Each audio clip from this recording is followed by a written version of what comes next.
আসসালামু আলাইকুম everyone, welcome back to my channel Michigan Bangladeshi blogger.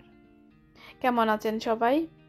আশা করছি যে যেখান থেকে আমার ভিডিওটি দেখা শুরু করেছেন আপনারা সবাই অনেক অনেক বেশি ভালো আছেন, সুস্থ আছেন আর নিরাপদে আছেন। আলহামদুলিল্লাহ, আমরাও আল্লাহর রহমতে সবার দোয়ায় ভালো আছি। আর আমার আজকের ব্লগটি হচ্ছে আসলে গত বুধবারের বাচ্চাদের হাফ ডে ছিল, তো সেদিন আসলে যা কিছু করেছিলাম একটু একটু শ্যুট করে একটা ব্লগ ভিডিও রেডি করেছি আপনাদের জন্য। আর তখন ছিল সকালবেলা, আমাদের একটা পার্সেল এসেছে আর সেটা কি অবশ্যই পরে দেখাবো। তো ঘর থেকে বের হলেই আসলে এইরকম একটা দৃশ্য চোখে পড়ে প্রতিদিনই। তো খুব সুন্দর লাগে আসলে এই দৃশ্যগুলা দেখতে।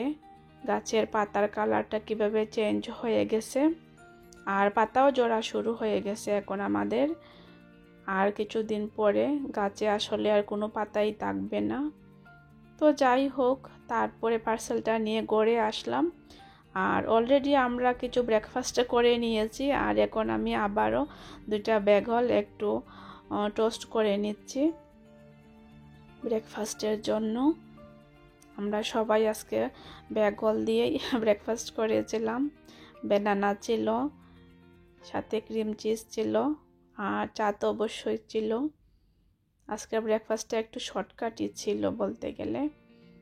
তো একদিকে আসলে বাচ্চাদের ক্লাস চলতেছে আর একদিকে আমি ব্রেকফাস্টটা রেডি করে নিচ্ছি, আর বাচ্চাদের হাফ ডে ছিল। তো আমরা অবশ্য ব্রেকফাস্ট শেষ করে নিয়েছি। তারপরে দেখলাম যে আমার জগের ফিল্টারটা চেঞ্জ করা দরকার। তারপরে আমি একটা ফিল্টার এনে এখন চেঞ্জ করে নিচ্ছি। আর এই জগে রাখার পরে পানি যখন ফিল্টার হয়ে যায়, তারপরে আমি আমাদের যে পানির যে ডিসপেন্সারটা আছে ওইটার যে বড় গ্যালন আছে ওইটাতে পানিটা ঢেলে দেই। তো দেখা যায় যে আসলে একটু বাড়তি একটা কাজ, তো বাড়তি কাজ হলেও আমি করে নেই একটু সময় সুযোগ করে। কারণ আগে আসলে আমরা ওয়াটার স্টোর থেকে গিয়ে কিনে আনতাম, তো এখন আসলে আর যাই না। কারণ দেখা যায় পানি কিনে আনতে গেলে এক সপ্তাহ বা বেশি হলে 10 দিন পরে গিয়ে আনতে হয়। তো দেখা যায় যে খুব বেশি যেতে হয়, ঘন ঘন যেতে হয়। তো এর জন্য আর বাইরে থেকে গিয়ে এখন আর পানি আনি না। আর বাটলের পানিটাও আসলে আর ইউজ করি না আমরা সোজাসুজি স্টোর থেকেই পানি কিনে আনতাম।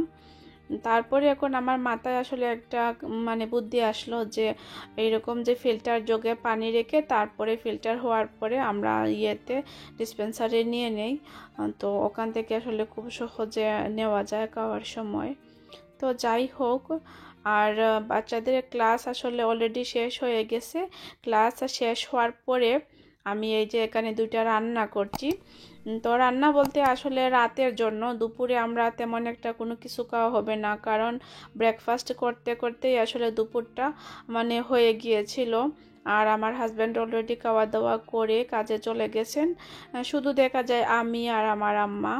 তো আমরা একটা কিছু খেয়ে নিলেই হয়। যদি আমরা লেটে একটু খাই তাহলে আমরা আসলে আর দুপুরে তেমন একটা বেশি কিছু খাওয়া হয় না। তো আমি আজকে আসলে আর তেমন কোনো রেসিপি শেয়ার করব না।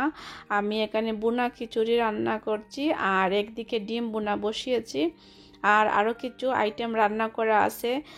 তো রাতে আসলে কি কি খেয়েছিলাম সেটাই একটু আপনাদের সাথে শেয়ার করছি।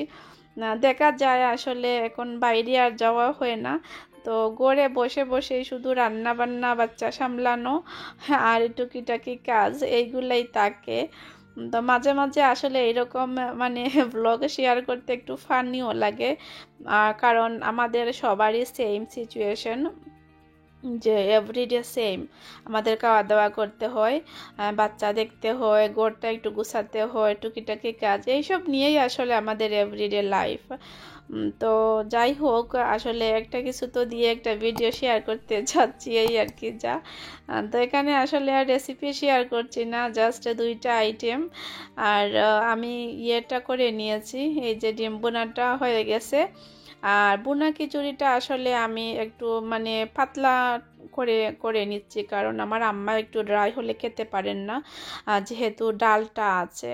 আর এর জন্য আমি আসলে বোনা খিচুড়ি করলে একটু সফট রাখি, কারণ দেখা যায় একটু জোরে হলে আমরা আসলে মানে খুব মজা করে খাবো, আর আমার আম্মা আসলে খেতে পারবেন না। তো এর জন্য আমি একটু সফট রাখি, আর এর জন্যই আসলে রেসিপিটি শেয়ার করিনি, কারণ বোনা খিচুড়ি একটু জোরে হলে আসলে ভালো লাগে।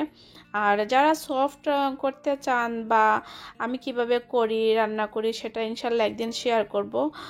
তো অনেকেই দেখেছি যে বোনা খিচুড়ি রান্না শেখার জন্য বিদেশে যাইতেছেন বাংলাদেশ থেকে। তো খিচুড়ি তো আসলে আমার মেয়েই রান্না করতে পারবে। তো যাই হোক, আর এদিকে আমার খিচুড়িটাও হয়ে গেছে, আর আমি নামিয়ে নিব। আমি একটু সফট রেখেছি, দেখতে পাচ্ছেন। আর সফট হলে যে আসলে খেতে ভালো লাগে না, আসলে সেটা না, মানে খুব ভালো হয়েছিল। এক এক রকম রান্না করলে আসলে মানে এক এক রকম টেস্ট লাগে, সেটাই। তো যাতে আমার আম্মাও খেতে পারেন এজন্য আমি একটু সফট করে নিলাম। আর আমি কিছু আলু দিয়েছিলাম, মাশাআল্লাহ খেতে ভালোই হয়েছিল। তো পার্সেল যে এসেছিল সেটা আসলে হচ্ছে এই যে আমার ছেলের একটা টয়। কয়েকদিন পরে এক একটা মানে থমাসের ট্রাক কিনতে হয়, ট্রাক সেট। তো কয়েকদিন আগে অর্ডার করা হয়েছিল, 2 দিন আগেই হবে অর্ডার করা হয়েছিল, তো এসে গেছে আজকেই। তো আসার পরে আমি এনে রেখে দিয়েছিলাম, তারপরে একটু স্যানিটাইজিং করে দিয়ে দিয়েছি। আসলে অনেক খুশি হয়েছিল। আর আসলে সবাই ইগনোর করবেন, এই যে দেখতে পাচ্ছেন আমার মানে ফ্যামিলি রুমের চতুর্দিকে ছড়িয়ে ছিটিয়ে আছে টয়। হাফ ডে থাকলে আসলে সেদিন একটু ইয়েটা করার পরে গেম প্লে করে ওরা, তারপরে আসলে আর ডিভাইস তেমন হাতে নেয় না, আর আমিও দেই না। তো দেখা যায় যখন আসলে ডিভাইসগুলো দেই না বা খেলাধুলা করে ভাই বোন মিলে, আর চতুর্দিকে খেলনা এরকম ছড়িয়ে ছিটিয়ে পড়ে থাকে। তো আমি আসলে আর তেমন গুছাই না, জাস্ট ক্লিন করে নেই যাতে অন্য কোনো ময়লা না থাকে ফ্লোরে। বাট খেলনা আসলে এদিকে ওদিকে মানে তাকেই, তো এর জন্য আসলে ইগনোর করবেন সবাই এই জিনিসটা। তো তারপরে এখানে আমাদের টেবিলে মানে খাবার নিয়ে এসেছি, রাতের খাবার। সালাদ করেছিলাম, আর এই যে বোনা খিচুড়িটা করেছিলাম সেটাও। তারপরে এই যে এখানে ডিম বোনাটা। তারপরে আমার আসলে আরও কিছু রান্না করা ছিল, সেগুলো জাস্ট একটু গরম করে নিয়েছি। এখানে ছিল আলু দিয়ে গরুর মাংস, আর বাচ্চারা আসলে বোনা খিচুড়িটা খাবেন না, এজন্য এখানে একটু হোয়াইট সস দিয়ে পাস্তা করেছিলাম। আর এই ছিল আসলে আমাদের রাতের খাবার। তো আমরা খাওয়া দাওয়া করে নেই, আপনারা আমার সাথে থাকেন। আর খাওয়া দাওয়া শেষ হওয়ার পরে যে প্লেট পাটি বের হয়েছিল সবগুলা ধোয়াধুয়ি করে রেখে দিয়েছি। আর বাইরে যে গাছ ছিল আসলে কাঁচামরিচের, সেটা আমি ভিতরে নিয়ে এসেছি, কারণ এখন শখের বাগান হচ্ছে ঘরের ভিতরে। তো আসলে শখের বাগান বলতে আমার 2-3টা গাছ ছিল, তো গাছগুলা তুলে ফেলে না দিয়ে আমি আসলে ঘরে এনে রেখে দিয়েছি। এটা হচ্ছে কাঁচামরিচের গাছ, তারপরে আরেকটা আছে পুঁই শাক, তারপরে আরেকটা আছে লেবু গাছ। তো বেডে যাওয়ার আগে আমি আসলে একটু দেখছিলাম আর একটু পানি দিব, তো মনে করলাম একটু শ্যুট করি, আপনারাও দেখবেন, দেখলে হয়তো ভালো লাগবে। এই যে পুঁই শাকের গাছটা। তো এই তো, আর এদিকে আমার ভিডিওটা শেষ হয়ে যাচ্ছে।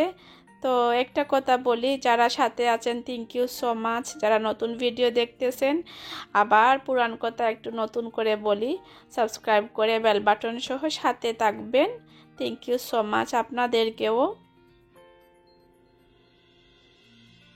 আর আসলে ভালো হোক মন্দ হোক একটা ভিডিও তো আপনাদের জন্য শেয়ার করি, আর সবাই সবার মূল্যবান সময় নিয়ে ভিডিওটি দেখেন। থ্যাংক ইউ সো মাচ আপনাদেরকে। আর এই ছিল আসলে আজকের ভিডিও। তো সবাই ভালো থাকবেন, আমাদের জন্য দোয়া করবেন, আমরাও সবার জন্য দোয়া করি। আজকের মতো আল্লাহ হাফেজ, আসসালামু আলাইকুম।